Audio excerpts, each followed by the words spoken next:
दोस्तों तो आज से इरेडा आईपीओ ओपन होने वाला है। ये एक मेन बोर्ड आईपीओ है। तो इस वीडियो में हम आईपीओ की एंकर लिस्ट को देखेंगे और जानेंगे कि आगे इस आईपीओ में अप्लाई करना है या फिर नहीं करना है। तो चलिए वीडियो को शुरू करते हैं।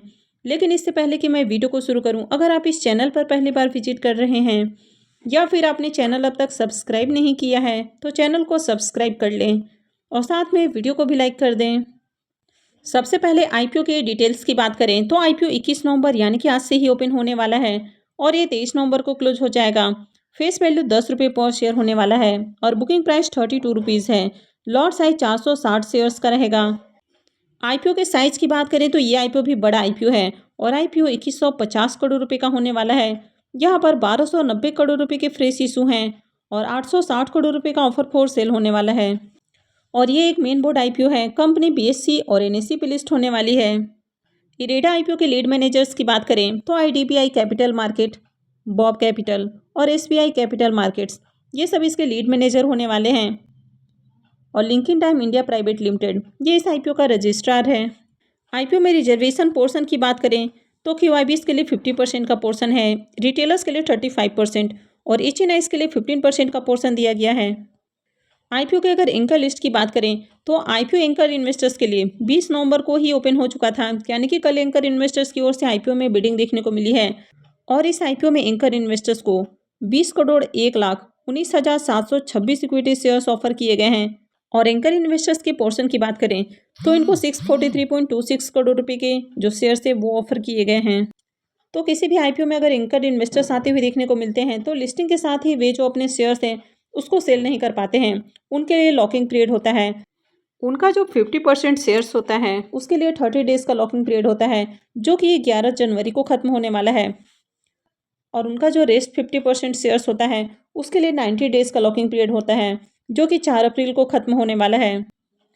अब इस आईपीओ में अगर एंकर इन्वेस्टर्स के लिस्ट को देखेंगे तो यहाँ पर आपको बहुत सारे एंकर इन्वेस्टर्स आते हुए देखने को मिले हैं, यानी कि भर भर कर एंकर इन्वेस्टर्स आते हुए देखने को मिले हैं। जैसे कि आप यहाँ पर देख सकते हैं SBI banking and financial services fund देखने को मिल रहा है, एचडीएफसी म्यूचुअल फंड्स के कई सारे फंड हाउसेस देखने को मिल रहे हैं, आईसीआईसीआई प्रूडेंशियल के भी कई सारे फंड्स आपको देखने को मिल रहे हैं। इसके साथ ही यहाँ पर भर भर कर आपको एंकर इन्वेस्टर्स में नाम आते हुए देखने को मिले हैं। तो इसके एंकर लिस्ट में भी आपको एफआईआईज, डीआईआईज और साथ में कई सारे म्यूचुअल फंड्स भी आते हुए देखने को मिले हैं। और अगर इनके टोटल नाम की भी बात करें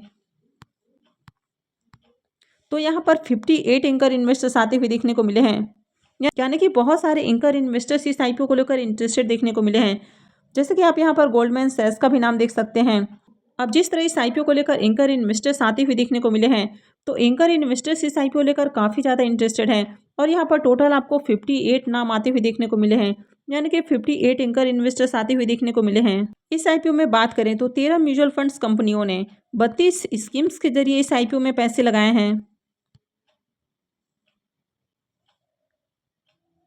अगर इरेडा के बिजनेस की बात करें तो इसकी ऑलरेडी मैंने रिव्यू वाली वीडियो अपलोड कर दी है। ये जो कंपनी है 1987 में इनकॉर्पोरेट हुई थी और ये एक पब्लिक लिमिटेड गवर्नमेंट कंपनी है।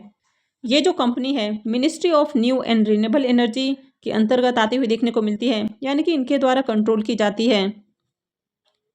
और 2021-22 में ये जो कंपनी है ये हाईएस्ट एवर लोन सैंक्शन करने वाली कंपनी के रूप में देखने को मिली है और इसने 23,921 करोड़ रुपए से भी ज़्यादा का लोन सैंक्शन किया है और यहाँ पर 16,070 करोड़ रुपए से ज़्यादा का लोन डिसबर्समेंट देखने को मिल रहा है। तो ओवरऑल इनका जो बिजनेस है वो काफ़ी बढ़िया देखने को मिल रहा है और यही रीज़न है कि इस आईपीओ को लेकर एंकर इन्वेस्टर्स बहुत ज़्यादा इंटरेस्टेड देखने को मिले हैं। अगर इनके फाइनेंशियल को भी देखें तो यहाँ पर फाइनेंशियल 21 से फाइनेंशियल 23 का कंप्लीट फाइनेंशियल है और फाइनेंशियल 24 के 2 क्वार्टर का फाइनेंशियल देखने को मिल रहा है। तो इसके फाइनेंशियल को देखेंगे तो इसका फाइनेंशियल भी काफ़ी इंटरेस्टिंग देखने को मिल रहा है। इसके एसेट में ईयर ऑन ईयर काफ़ी बढ़िया ग्रोथ है। रेवेन्यू की बात करें तो कंपनी के रेवेन्यू भी साल दर साल बढ़ते हुए देखने को मिले हैं। प्रॉफिट आफ्टर टैक्स की बात करें तो कंपनी के प्रॉफिट में भी साल दर साल इजाफा देखने को मिल रहा है। नेटवर्थ की बात करें तो ये भी बढ़ते हुए देखने को मिले हैं। साथ ही अगर इनके रिजर्व की भी बात करें तो साल दर साल कंपनी का जो रिजर्व है वो भी बढ़ते हुए देखने को मिल रहा है। हालांकि यहाँ पर आपको इसके डेट को नहीं देखना है क्योंकि कंपनी लोन लेने और देने का काम करती है। तो कभी भी जो फाइनेंशियल सेक्टर की या बैंकिंग सेक्टर की कंपनी होती है उसके बोरोइंग्स को आपको नहीं देखना होता है। तो ओवरऑल इनका फाइनेंशियल काफ़ी अट्रैक्टिव देखने को मिल रहा है। आईपीओ में लॉट साइज की बात करें तो 460 शेयर्स का लॉट होने वाला है और एक लॉट के ऊपर इन्वेस्टमेंट अमाउंट 14,720 रुपये रहेगा। तो अगर आप रिटेल पोर्शन से अप्लाई करते हैं तो मैक्सिमम 13 लॉट के लिए अप्लाई कर सकते हैं, और अगर आप 13 लॉट से ज़्यादा अप्लाई करते हैं यानी कि 2 लाख से ऊपर का इन्वेस्टमेंट करते हैं तो आप स्मॉल ECNI पोर्शन में आते हैं। तो आप 2 लाख से लेकर 10 लाख तक का इन्वेस्टमेंट अगर करते हैं तो फिर आप स्मॉल ECNI पोर्शन में आते हैं, और अगर आप 10 लाख से ऊपर का इन्वेस्टमेंट करते हैं तो फिर आप बिग ECNI पोर्शन में आते हैं। IPO के इम्पोर्टेंट टाइम टेबल की बात करें तो IPO 21 नवंबर यानी कि आज से ही ओपन होने वाला है, और ये 23 नवंबर को क्लोज हो जाएगा। IPO का अलॉटमेंट डेट 29 नवंबर होने वाला है, रिफंड डेट 30 नवंबर है, क्रेडिट डेट 1 दिसंबर होने वाला है, और IPO की लिस्टिंग 4 दिसंबर को होगी। तो चलिए अब इसके ग्रे मार्केट प्रीमियम देख लेते हैं, और उसके बाद जानेंगे कि इस IPO में अप्लाई करना है या फिर नहीं करना है। अब इरेडा के ग्रे मार्केट प्रीमियम की बात करें तो इसका भी ग्रे मार्केट में प्रीमियम 6 रुपये पे ट्रेड कर रहा है, और IPO में 460 शेयर्स का लॉट है। इसका मतलब है कि IPO से 2760 रुपये एक लॉट से प्रॉफिट बन सकता है। इसके प्रीमियम को देखें तो अभी इसका प्रीमियम 0.19% पे ट्रेड कर रहा है। तो इसका प्रीमियम देखें तो बहुत हाई प्राइस के ऊपर देखने को नहीं मिल रहा है, लेकिन फिर भी इसका प्रीमियम देखें तो आपको एवरेज प्राइस के ऊपर देखने को मिल रहा है। अब मार्केट में देखी जाए तो अभी कई सारे IPO ओपन होने वाले हैं, और इसके कारण यहाँ पर आपको बहुत ज़्यादा डिमांड आती हुई देखने को नहीं मिली है। हालांकि अगर कंपनी के बिजनेस की बात करें तो कंपनी काफ़ी बढ़िया है। कंपनी गवर्नमेंट सेक्टर से हालांकि बिलोंग करती है, लेकिन अगर कंपनी के फाइनेंशियल की भी बात करें तो कंपनी के फाइनेंशियल भी अट्रैक्टिव हैं। और IPO का एंकर लिस्ट भी काफ़ी इंटरेस्टिंग देखने को मिला है। भर भर कर एंकर इन्वेस्टर्स आते हुए देखने को मिले हैं। टोटल 58 एंकर इन्वेस्टर्स इस IPO में आए हैं। इसका मतलब है कि कंपनी आगे काफ़ी अच्छा पैसा बनाकर दे सकती है। तो यहाँ पर भी आपको प्रोटीन के समान ही हो सकता है कि एक्शन देखने को मिले, यानी कि IPO के लिस्टिंग से हो सकता है कि आपको बहुत ज़्यादा प्रॉफिट नहीं मिले, लेकिन लिस्टिंग के बाद यहाँ पर आपको अच्छी तेज़ी देखने को मिल सकती है, यानी कि यह कंपनी भी आगे चलकर मल्टी बैगर हो सकती है। अब बात करें कि इस IPO में अप्लाई करना है या फिर नहीं करना है, तो आज IPO का पहला दिन है। IPO आज से ही ओपन हो रहा है, तो कभी भी आपको डे 1 में जाकर अप्लाई नहीं करना चाहिए। आगे देखना है कि मार्केट में किस तरह की डिमांड आती है, IPO में किस तरह के सब्सक्रिप्शन आते हैं, और उसके बाद ही आपको IPO में अप्लाई करना है।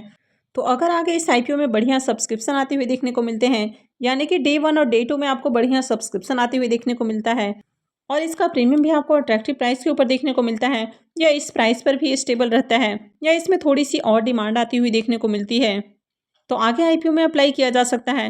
हालांकि ओवरऑल जिस तरह की कंपनी देखने को मिली है, तो इस IPO में आप अप्लाई करने के लिए तैयार रहें, यानी कि अभी से आप फंड का इंतजाम करके रखें, क्योंकि आज IPO ओपन हुआ है और कल से और भी कई सारे IPO ओपन होने वाले हैं।